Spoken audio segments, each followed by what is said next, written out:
Hi, everybody. I'm Carly. I'm so excited to be here. And so like you said, I'm from an organization called the Cooney Center. Let me just tell you a little bit about where I come from. In 1969, a woman named Joan Ganz Cooney asked the question, how can emerging media help children learn? Well, at the time, her answer was a television show. She called it Sesame Street. And in the 45 years since it was launched, it's become the largest informal educator of children in the world. So about 5 years ago, our organization was established in her name called the Joan Ganz Cooney Center. And so we're housed at the workshop, but don't work on any of the Sesame workshop properties like Sesame Street or the Electric Company.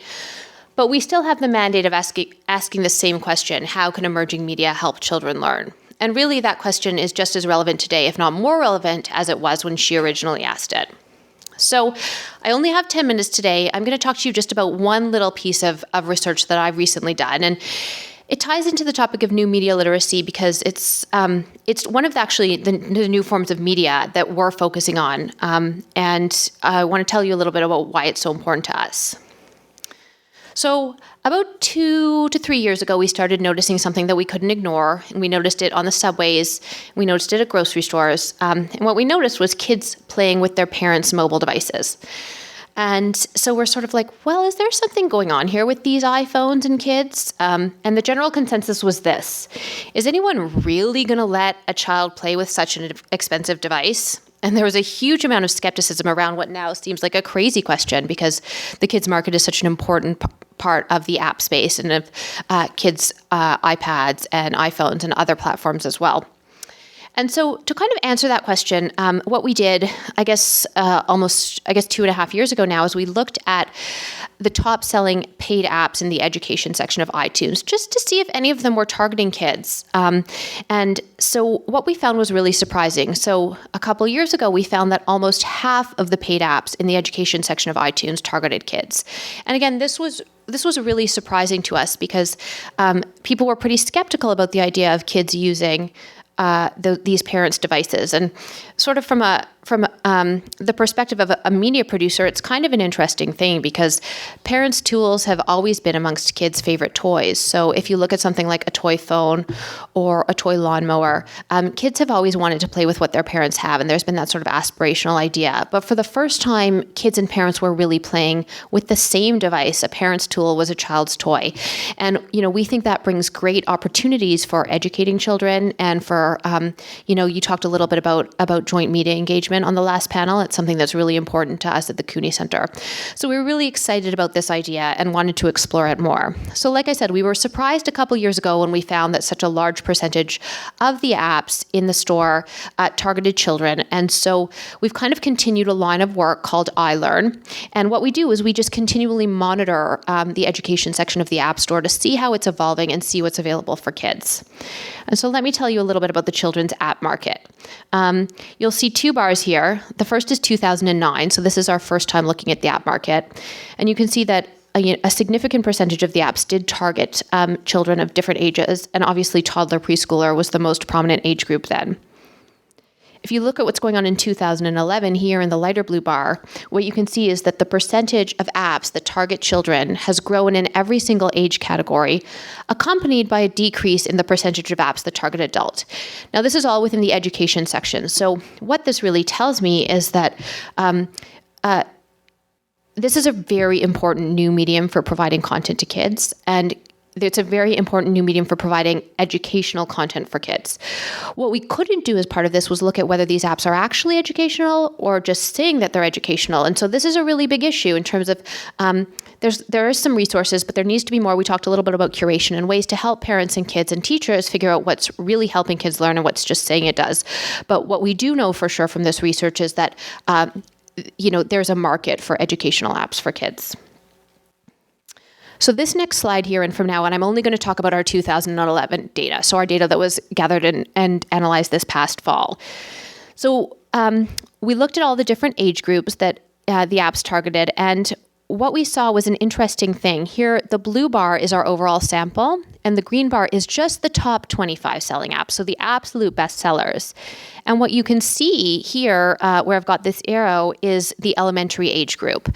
And there's a huge overrepresentation amongst the top 25 best sellers of apps that target elementary aged kids.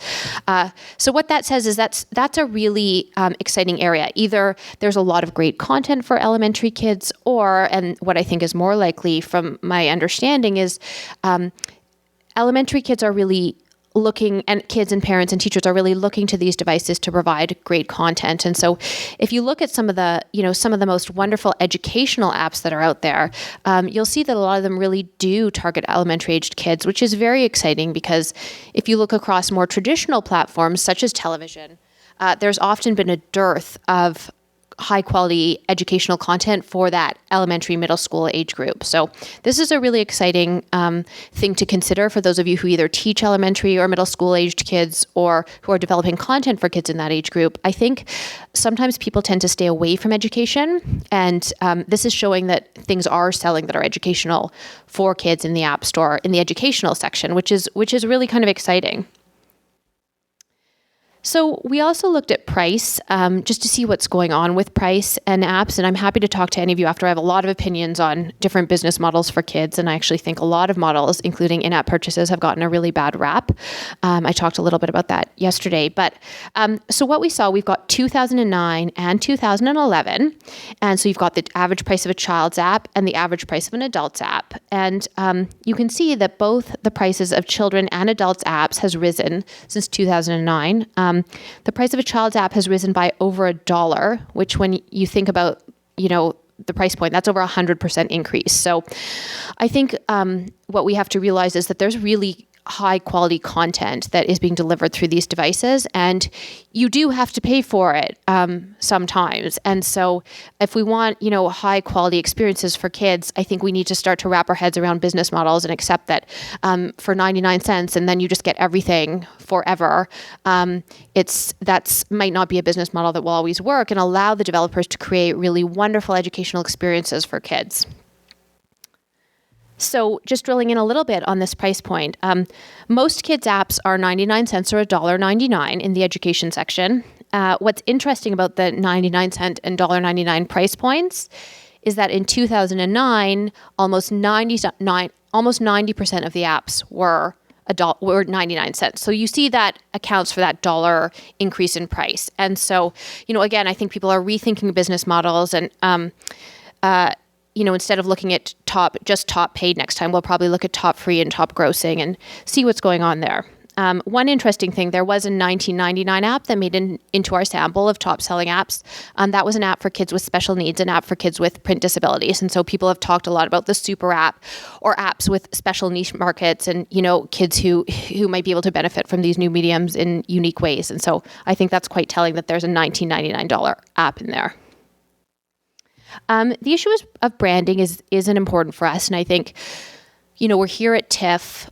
We all understand the importance of character and the importance of story when you're trying to reach young children. And so I had sort of thought that when we looked at the sample, we would see a huge percentage of branded apps. And what we found floored me, which was that of this sample of 200 apps, there were 2 iPhone apps based on branded characters and 0 iPad apps based on branded characters. And so we were like, well, what is going on? Where are the Sesame Street apps? Like, where are all the apps that rely on other mediums?